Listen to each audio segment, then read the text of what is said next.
friends, welcome to another video. I'm so glad to have you. Also, welcome to my new apartment. This is definitely the first video that I've filmed here, of course.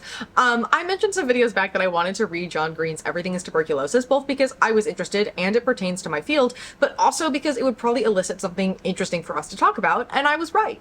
On both fronts. Mandatory short review of this book before we jump into the meat of our topic today. The book is fantastic, unsurprisingly. It does a really wonderful job of telling what could be boring history in a storytelling kind of way that keeps you incredibly engaged. I personally like reading just straight textbooks in my free time, but I know that's not everybody's taste, and that's not how this book is structured. And he also threads evenly between personal stories connected to the issues of tuberculosis, giving you this sense of like, oh, what's gonna happen that lasts throughout the book, with telling you facts and history that give much of the wider cultural context for why the personal stories are the way that they are in between. And it talks a lot about the concept of illness in a very disability rights kind of way, often bringing up social determinants of health and the politicization and racialization of illness. I did find it really fascinating from a scholar perspective because it was very clear how he was writing so many of these pieces that he hasn't interacted with many of the seminal texts in the field of disability studies and in the disability rights world beyond what he personally knows about tuberculosis specifically, and also neurodivergence from his own lived experience. But he then used all the logic that he was gaining from learning about these things to independently come up with many of the core beliefs of our field, but then he explained them in completely different ways than I've ever heard them explained before because he came up with them organically. And I loved that. I thought it was really interesting to look at something that I know to be true as a core tenet of my field, but see it from a different angle. I'd never even thought that I wasn't doing that. It was really, really interesting. There were moments where I felt like the book didn't fully flesh out an idea, like it hit a wall where a disability studies lens might have added even more context that would have fleshed out the point further that I personally felt was missing a little bit, and maybe would have made this a stronger text because it would have then had more ideas that also connect to other political things around health. But that's more of a nitpick from me specifically about what things in my world so easily lock into this in what would have just been a handful of more paragraphs that I don't think anybody else outside of my particular niche would be inherently missing because the book itself is so incredibly thorough in everything that it does. I just felt like it sat directly next to disability studies and leaned into it a little bit, and I just wish that it had gone a little bit further because I think that would have made it a stronger book without diverging too far from the central tuberculosis theme. That might be just me. Either way, go read it. We'll be summarizing some pieces of it today, but not the majority of the book, so I do recommend tracking it down on your own time. The audiobook is only 6 hours, so it's super, super doable, and he reads it himself, which is always fun, and I love when that happens. Speaking of audio, I forgot to do a video description. I'm so sorry. Routines are out the window now that I'm in a new place. I am a white young person. I am wearing a... what color is this? Dark orange burnt sienna button up that is open over a t-shirt that has a sunset on it. And I'm sitting in front of a plain wall that has some green leaves with fairy lights right above my head. They're on the bottom of some paintings that you can't see, but the rest of the wall is pretty clear. I'm sitting on a dark gray couch and I have light brown hair that is curly and is just above shoulder length. Sorry that I forgot that. I will try to remember next time. Anyway, so let's begin by defining our terms. Tuberculosis is a disease that globally has infected about 25% of the world's population, though only about 5 to 10% of those infected ever become symptomatic. Symptoms include a persistent cough, fever, chest pain, night sweats, and significant weight loss, which is why it was colloquially called consumption for so long. It seemed to consume a person's body as it killed them. Most active illness occurs within 2 years of infection, meaning symptoms usually appear within that window of time, but it can remain dormant in somebody's body for decades. It's typically triggered by weakened immunity like HIV or old age or some major health thing, and it's just as unpredictable once it becomes active as it is when it is a dormant illness. Also, between 20 to 25% of actively ill people just get better on their own without treatment, and we don't know why. What is insidious about tuberculosis is it's very contagious, but it also moves incredibly slowly, and thus it takes longer to know that you might be sick. It can also appear in any part of the body, including the bones and the brain and the spine. The bone one specifically is/was often contracted through contaminated cow's milk, which is part of why we pasteurize milk before we consume it, unless you're into the raw milk situation, in which case good luck to you. Tuberculosis is and has been the world's deadliest infection and the leading cause of death for pretty much as long as humans have been around. It also seems to have been around in other species of hominids 3 million years ago, so perhaps well before that. It is estimated to have killed 1 in 7 people who have ever lived, primarily noted as the killer of young adults who are otherwise seemingly in the prime of their life, and that's part of why it was romanticized. We'll get to that in a moment. It has been treatable since 1945 and curable since the mid-1950s. And the tuberculosis medications that we use today are pretty much the same before medications that were used back then, so many forms of tuberculosis have developed resistance to those medications. There are a handful of newer ones that are a lot more expensive that can be used in cases of drug-resistant tuberculosis, but they're a lot more complicated on a lot of fronts. Long before we had medications for things, the treatment for tuberculosis in most places was basically just to go travel. People thought that leaving urban areas for places with both more and drier air would help heal the lungs. Much of the American West was created specifically as towns for consumptives to travel to for recovery. The sanatorium, an institution specifically for those with tuberculosis to recover, wasn't really introduced until the tail end of the 1800s. This is also when other institutions for other disability things started to take off as a concept, and this is also at a time where our understanding of tuberculosis was massively changing. In 1882, it was discovered that tuberculosis was not, as was previously believed, some sort of inherited disease, but something caused by the spread of Mycobacterium tuberculosis, and this is when its name of phthisis and consumption begins to shift to being tuberculosis instead. The shift in understanding of what caused the illness was then used as the core of its sort of like rebrand when it was impacting marginalized communities more than the affluent white communities, shifting it from an inherited disease associated with intelligence and creativity and white superiority to one acquired because of dirt and grime. Sanatoria were not a fun time. Treatment, called curing, was to basically just do nothing at all while sitting or laying in the sunshine. Nothing particularly interesting or fun or exciting was allowed because they worried that would impact your health. So people just basically sat there and stared at a wall for a lot of time, and it was not a fantastic experience. And in the grand scheme of things for the individual, they also didn't actually make that much of a difference in the sense that recovery rates were about the same as if a person stayed home, but by isolating people in these places, it did drastically reduce the spread of the illness. That, in addition to lots of laws being put in place about hygiene, made mortality rates from tuberculosis in the United States drop by about 80% between 1882 and 1930. Green notes that at the height of the sanatorium, there were nearly as many beds to treat tuberculosis as there were hospital beds for all other illnesses combined, which is just wild to process. And then they all emptied out very quickly by the late 1950s when medication and cure became available. Many of them then became hospitals and schools and nursing homes, while others were torn down because they were no longer needed. Today, tuberculosis is something that many of us often think of as being like this dramatic old-timey illness that nobody gets anymore, but in other parts of the world, it is still a leading cause of death and not something that is being focused on as much as it definitely should be, given that it is technically treatable. There's just social and monetary factors getting in the way of making this disease much less of a problem. That's the angle that the majority of Green's book is pointing toward, and again, go read it. John's advocacy work on this front has been truly incredible to watch. But the thing I want to focus on in this video, though, is the social construction of this illness and how that impacted society, because there are a few chapters in the middle where he talks about how social understandings of tuberculosis shaped how it was reflected in the media of the time. That time period being the era we talk about a lot on this channel as the time where the modern concept of disability really starts to solidify, and thus there was increased attention to and politicization of bodies that were different, and those anxieties find their way into the era of literature in a way that laid the foundation for a lot of tropes and stereotypes that we talk about today around disability in media. I am, of course, specifically talking about the first and some of the second industrial revolutions in the 18th and 19th centuries. And so I'm reading, or rather listening to, if we're honest, John Green discuss how tuberculosis, this ubiquitous illness that touched everybody's lives, specifically impacted the literature and arts at this time, and I'm connecting some dots based on history that I know. I will say as a caveat that my knowledge of the landscape of disability and literature before the 1700s isn't as strong as I would like it to be. So I'm not going to sit here and say, I have proven for sure that like this led to this socially and this didn't exist until this era, because it most definitely did to some extent. We're just following the specific literary patterns that increased in this window of time and existed less so in earlier times. And part of why they're not my expertise is because they are less documented in our field. And that is for a reason, primarily that there's less of it. Green talks about how early understandings of tuberculosis back when it was consumption assumed that it was something that was inherited, and that along with inheriting the disease, you also inherited the tuberculosis personality, which he says involved a melancholic outlook on the world and a deep understanding of the beauty and frailty of life. The idea of the consumptive spirit, or spes physica, connected the illness with intelligence and genius and creative brilliance. He quoted one doctor who described it as a condition believed peculiar to consumptives in which physical wasting led to euphoric flowering of the passionate and creative aspects of the soul. There was this idea that being consumptive made you creative and better able to reflect on life. That there was inherent beauty in having a life that was physically shortened, but spiritually faster. The sort of the flame that burns twice as bright burns half as long kind of idea idea, and specifically because it impacts young adults most obviously as the primary killer of that age group, and because at the time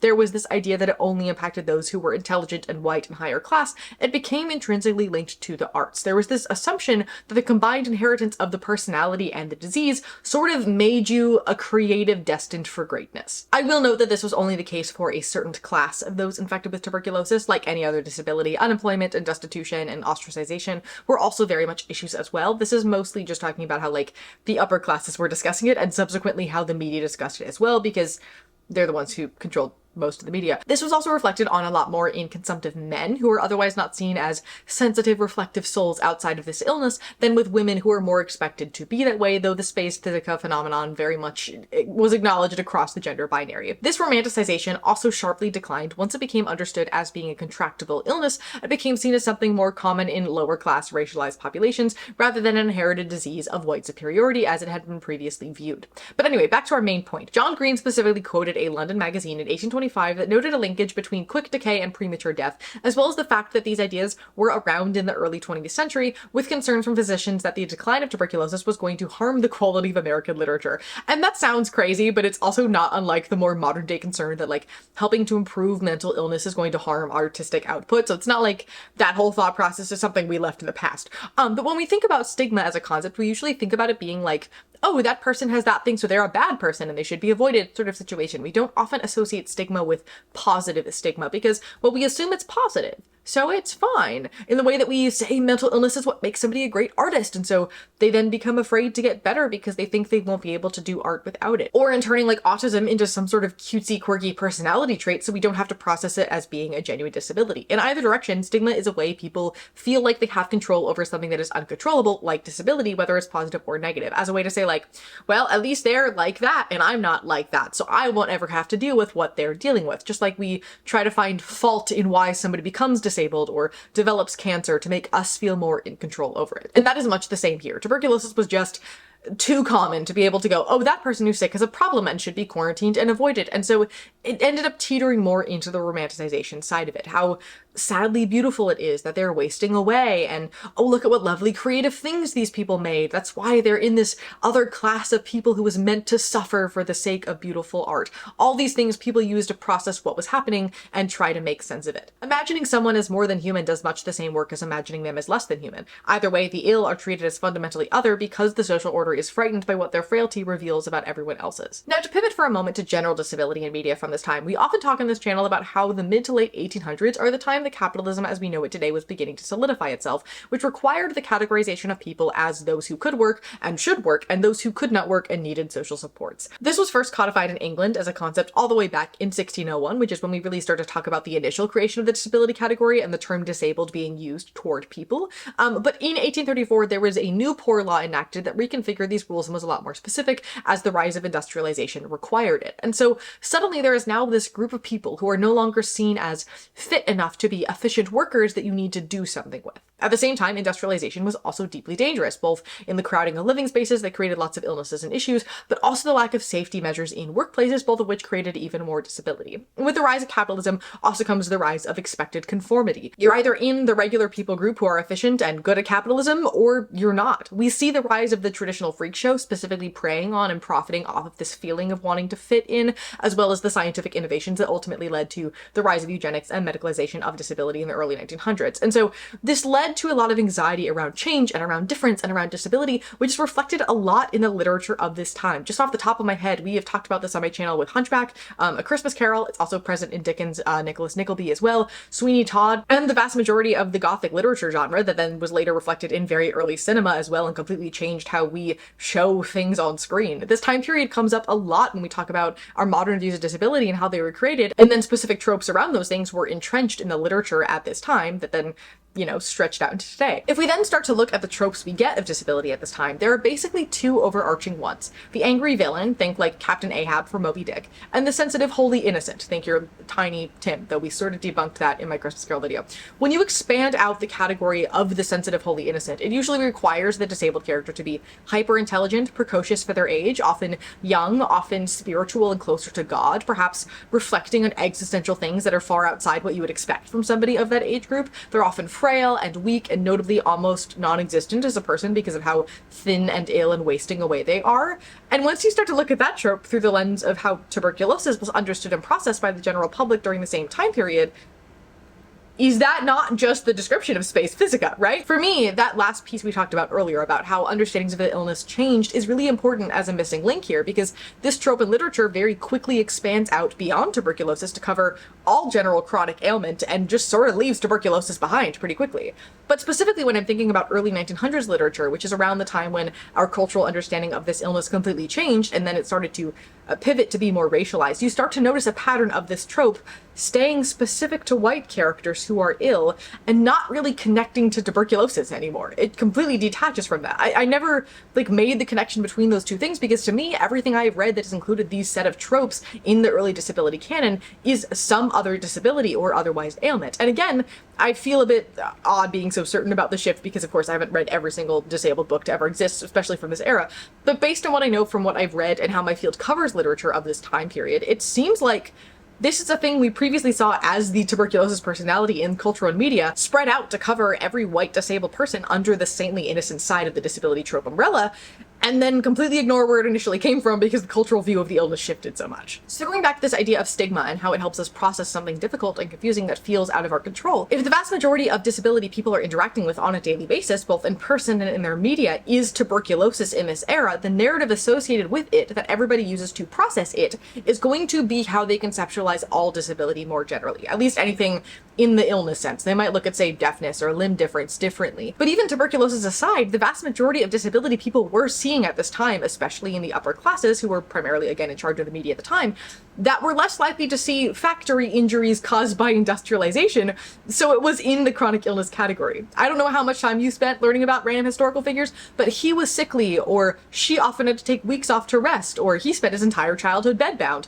comes up in 50% of the histories of people that you learn about before the 1940s or so. And so it would make sense that this understanding of general chronic illness would derive from the understanding of tuberculosis, and that, when the view of tuberculosis culturally changed in a way that made it a lot harder to romanticize, the two just quietly separated from one another, and the tropes continued on in our literature until we'd long forgotten where they'd come from in the first place. And all of this is not to say that these ideas haven't been around forever. The idea of the absent-minded professor, somebody who's both genius but definitely not right in the head, have been around since ancient times, as has the idea of the narrative romance of a beautiful life cut too short, as is disability to religion, either in a demon sense or in a close to God sense, depending on which folklore you look at. As a historian, I think it's important we remember that no idea in the human race is ever actually completely new. We just kind of recycle and repackage the same ones constantly over and over because humanity is soup. But when a certain idea suddenly pops up in many places at once, that is indicative of a new repackaging and a new source from which that idea is coming. In this particular case, from an illness that completely shaped how huge swaths of human society forever has thought about and processed the world around them. One thing that I found particularly interesting about Green's book is how over the course of it, it seems to go from, oh, it's so interesting that this illness is a huge part of history that's not talked about, to the concept of illness makes humans feel out of control, so we choose to ignore it in our history, both because it's true and also because I actually think disability studies functions similarly. Much of our focus and research and literature, in my experience, and that entire top shelf of this bookshelf that I've read every book on, is more about the concrete things we have records of that somewhat match diagnoses or at least specific medical aids today.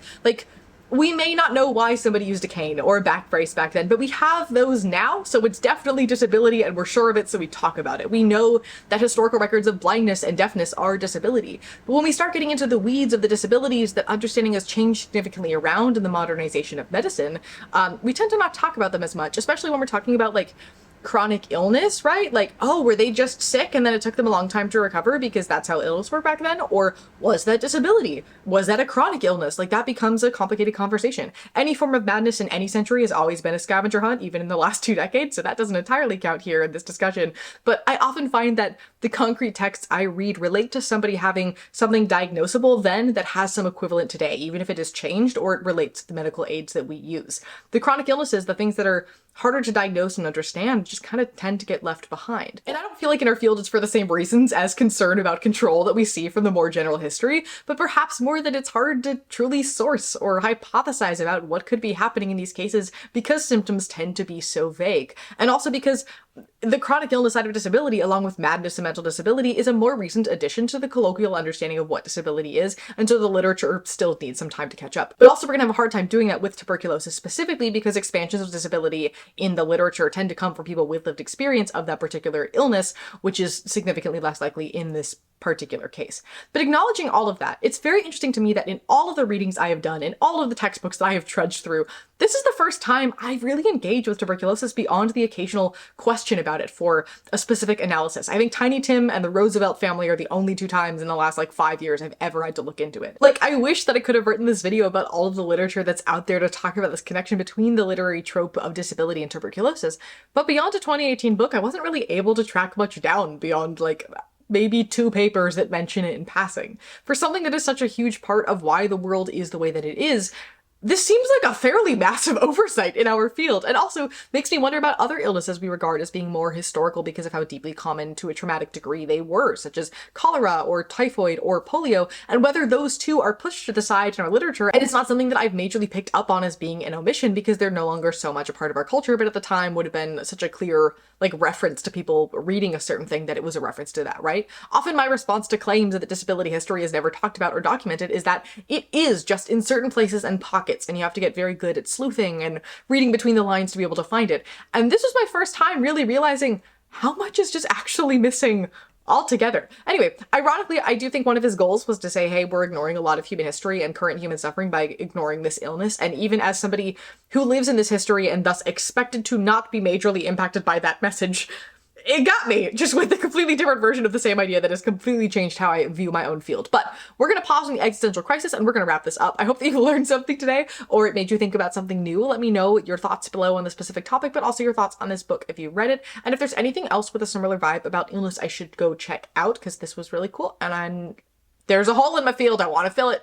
I'm always on a quest to learn new things, as I think you know by now. If you want to support me, feel free to hit the buttons below. Also, my source list and my Patreon are linked down there as well if you want to get early access to what I'm up to or read more about this topic. And as always, thank you for being here. Thank you for being. Remember, critical thinking is really sexy, and I look forward to seeing you, my dear, in the next one.